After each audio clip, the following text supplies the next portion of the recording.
ଯେତେବେଳେ ଜୀବନରେ କୌଣସି ବଡ଼ ଧରଣର କ୍ଷତି ବା ପରିବର୍ତ୍ତନ ଆସେ ସେତେବେଳେ ଆମ ଭବିଷ୍ୟତକୁ ନେଇ ଯେଉଁ ଧାରଣା ଥାଏ ତାହା ପୂରାପୂରି ଦୋହଲିଯାଏ। ହଁ, ଏହି ଅନୁଭୂତି ବହୁତ ଯନ୍ତ୍ରଣାଦାୟକ ହୋଇପାରେ, କିନ୍ତୁ ଏହା ଆମକୁ ନିଜକୁ ଆଉଥରେ ଖୋଜିବାର ଏକ ନୂଆ ଯାତ୍ରାରେ ମଧ୍ୟ ନେଇଯାଏ।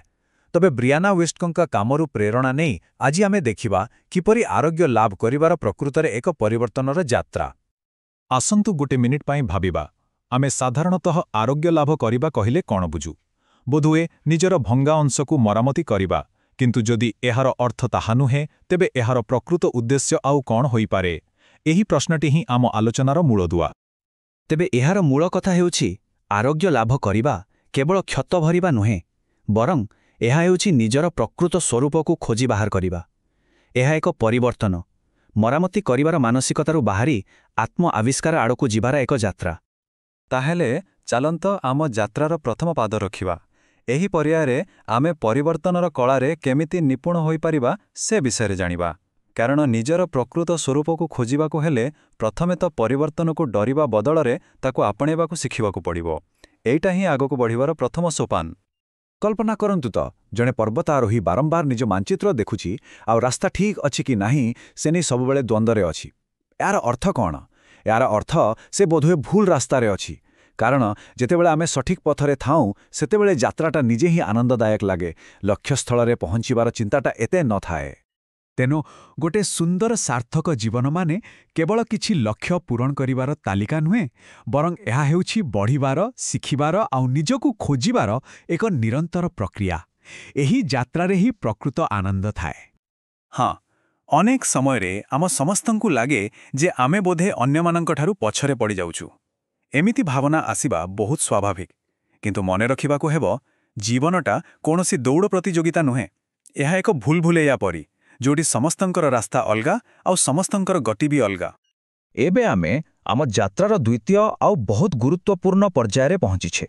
ଏଠାରେ ଆମେ ସେହି ବାଧାବିଘ୍ନର ସାମ୍ନା କରିବା ଯାହା ବାହାରେ ନୁହେଁ, ବରଂ ଆମ ଭିତରେ ହିଁ ଅଛି।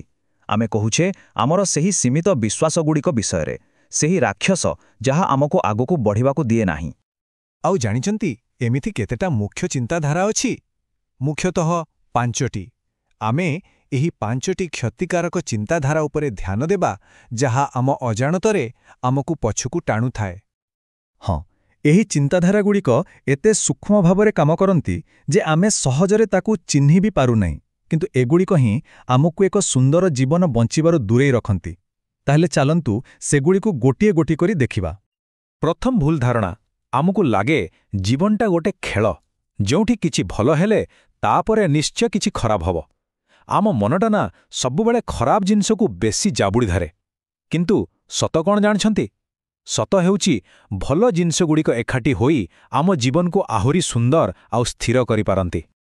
ଦ୍ୱିତୀୟ ଭୁଲ ଧାରଣାଟି ହେଉଛି, ଭବିଷ୍ୟତରେ ଖୁସି ପାଇବାକୁ ହେଲେ ବର୍ତ୍ତମାନରେ କଷ୍ଟ ସହିବାକୁ ପଡ଼ିବ। ଆମେ ଭାବୁଛୁ ଯେଉଁ କାମକୁ ଘୃଣା କରୁଛୁ ତାକୁ କରି ଚାଲିଲେ ଦିନେ ନା ଦିନେ ଖୁସି ମିଳିବ।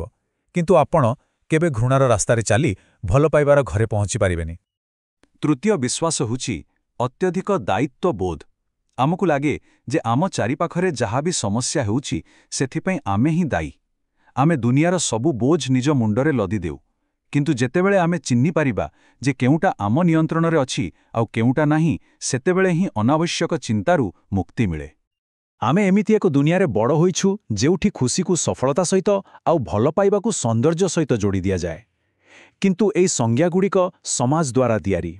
ପ୍ରକୃତ ସଫଳତା ହେଉଛି ନିଜ ସର୍ତ୍ତରେ, ନିଜ ହିସାବରେ ଏକ ସନ୍ତୁଳିତ ଜୀବନ ବଞ୍ଚିବା। ଆଉ ପ୍ରକୃତ ସୌନ୍ଦର୍ଯ୍ୟ ହେଉଛି ନିଜର ପ୍ରକୃତ ସ୍ୱରୂପରେ ରହିବା। ଆଉ ଶେଷରେ ପଞ୍ଚମ ବିଶ୍ୱାସ। ଆମେ ଭାବୁ ଆମର ମୂଲ୍ୟ ଅନ୍ୟମାନଙ୍କର ମତାମତ ଉପରେ ନିର୍ଭର କରେ। କିନ୍ତୁ ଆମେ କ'ଣ କେବଳ ଅନ୍ୟମାନଙ୍କର ମତାମତରେ ଏକ ପ୍ରତିଫଳନ ମାତ୍ର? ବିଲକୁଲ ନୁହେଁ।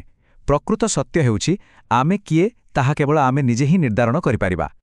ଏହି ସବୁ ଭୁଲ ବିଶ୍ୱାସକୁ ଚିହ୍ନିବା ପରେ ପରବର୍ତ୍ତୀ ପାଦ ହେଉଛି ସେଗୁଡ଼ିକୁ ଛାଡ଼ିଦେବା। ଆମ ଯାତ୍ରାର ତୃତୀୟ ପର୍ଯ୍ୟାୟରେ ଆମେ ଏହି ଛାଡ଼ିଦେବାର ଶକ୍ତି ବିଷୟରେ ଜାଣିବା। ଯେମିତି ଜଣେ ଯାତ୍ରୀ ଅନାବଶ୍ୟକ ବୋଝକୁ ଫିଙ୍ଗିଦେଇ ହାଲୁକା ଅନୁଭବ କରେ, ଠିକ୍ ସେମିତି ଆମକୁ ବି ଆଗକୁ ବଢ଼ିବା ପାଇଁ କିଛି ବୋଝ ଛାଡ଼ିବାକୁ ପଡ଼ିବ। ଏଠାରେ ମନେ ରଖିବାର କଥା ହେଉଛି, ଛାଡ଼ିଦେବା ଗୋଟିଏ ଦିନର କାମ ନୁହେଁ। ଏହା ଏକ କୌଶଳ, ଏକ ଅଭ୍ୟାସ, ଯାହାକୁ ଆମକୁ ଧୀରେ ଧୀରେ ସମୟ ସହିତ ବିକଶିତ କରିବାକୁ ପଡ଼େ। ତେବେ ଏହି ଅଭ୍ୟାସ କରିବା କେମିତି? ଆରମ୍ଭ କରନ୍ତୁ ଛୋଟ ଛୋଟ ଜିନିଷରୁ ମନକୁ ଆସୁଥିବା ଗୋଟି ଛୋଟ ଚିନ୍ତାକୁ ଛାଡ଼ି ଦିଅନ୍ତୁ। ତାପରେ ଅତୀତର କିଛି ବସ୍ତୁ ଆଉ ତାପରେ ସେହି ସମ୍ପର୍କ ଯୋଉଠି କେବଳ ଆପଣ ଦେଇ ଚାଲିଛନ୍ତି କିନ୍ତୁ କିଛି ପାଉନାହାନ୍ତି। ଆଉ ଶେଷରେ ଏହା ବୁଝିବା ଯେ ଆମେ ଯାହାକୁ ଛାଡ଼ୁଛୁ ତାହା ବାସ୍ତବରେ ଆଗରୁ ହିଁ ଆମ ଜୀବନରୁ ଚାଲିଯାଇଛି। ଏବେ ଆମେ ଆମ ଯାତ୍ରାର ଶେଷ ଆଉ ସବୁଠୁ ଗୁରୁତ୍ୱପୂର୍ଣ୍ଣ ପର୍ଯ୍ୟାୟରେ ପହଞ୍ଚିଛେ। ପରିବର୍ତ୍ତନକୁ ଆପଣାଇ, ଭୁଲ ଧାରଣାକୁ ଚ୍ୟାଲେଞ୍ଜ କରି ଆଉ ଅନାବଶ୍ୟକ ବୋଝକୁ ଛାଡ଼ିବା ପରେ ବର୍ତ୍ତମାନ ସମୟ ଆସିଛି ନିଜର ଭିତରର ସ୍ୱର, ନିଜର ଅନ୍ତର୍ଜ୍ଞାନକୁ ପୁଣି ଥରେ ଶୁଣିବାର। କିନ୍ତୁ ଆମେ ନିଜ ଭିତରର ସ୍ୱର ଶୁଣିବୁ କେମିତି? ଏଥିରେ ସବୁଠାରୁ ବଡ଼ ବାଧା ହେଉଛି ଅତି ସଂଶୋଧନ। ଆମେ ଏତେ ବେଶୀ ନିଜକୁ ସୁଧାରିବାକୁ ଚେଷ୍ଟା କରୁ କାରଣ ଆମକୁ ଲାଗେ ଆମେ ଯଥେଷ୍ଟ ଭଲ ନୁହେଁ। ଆଉ ଏହି ଚକ୍କରେ ଯାହା ଠିକ୍ ଅଛି ତାକୁ ବି ଭାଙ୍ଗିଦିଉ। ଏହା ଏକ ଆତ୍ମବିନାଶକାରୀ ଚକ୍ର। ତେବେ ଏହି ଚକ୍ରରୁ ବାହାରି ନିଜ ସହ ପୁଣି ଯୋଡ଼ି ହେବା ପାଇଁ ଆମକୁ ନିଜ ଶରୀର ଆଉ ମନକୁ ଶୁଣିବାକୁ ପଡ଼ିବ। ଭୋକ, ଶୋଷ, କ୍ଳାନ୍ତି ଭଳି ମୌଳିକ ଆବଶ୍ୟକତାକୁ ଗୁରୁତ୍ୱ ଦେବାକୁ ହେବ ଆଉ ଅନ୍ୟମାନଙ୍କର ମତାମତକୁ ବ୍ୟକ୍ତିଗତ ଭାବେ ନେବା ବନ୍ଦ କରିବାକୁ ପଡ଼ିବ। ଏହି ପଦକ୍ଷେପଗୁଡ଼ିକ ଆମକୁ ସାହାଯ୍ୟ କରିଥାଏ। ଆଉ ଏହି ପୁରା ଯାତ୍ରାର ସବୁଠାରୁ ବଡ଼ ସତ୍ୟ ହେଉଛି ପ୍ରକୃତ ଯାଦୁ ସେତେବେଳେ ଆରମ୍ଭ ହୁଏ ଯେତେବେଳେ ଆପଣ ନିଜକୁ ଠିକ୍ ସେହିପରି ଗ୍ରହଣ କରନ୍ତି ଯେପରି ଆପଣ ଅଛନ୍ତି। କୌଣସି ପରିବର୍ତ୍ତନ ନ କରି, କୌଣସି ସର୍ତ୍ତ ବିନା ଆତ୍ମସ୍ୱୀକୃତି ହିଁ ପ୍ରକୃତ ପରିବର୍ତ୍ତନର ଚାବିକାଠି। ତେବେ ଶେଷରେ ନିଜ ପାଇଁ ଏହି ଗୋଟିଏ ପ୍ରଶ୍ନ। ଆଜି ଏମିତି କେଉଁ ଗୋଟିଏ ଜିନିଷକୁ ଛାଡ଼ି ଦିଆଯାଇପାରିବ ଯାହା ନିଜ ପ୍ରକୃତ ସ୍ୱରୂପ ପାଇଁ ଟିକେ ସ୍ଥାନ ସୃଷ୍ଟି କରିବ? ଏହି ଚିନ୍ତନ ହିଁ ହୁଏତ ଏକ ନୂଆ ଯାତ୍ରାର ଆରମ୍ଭ ହୋଇପାରେ।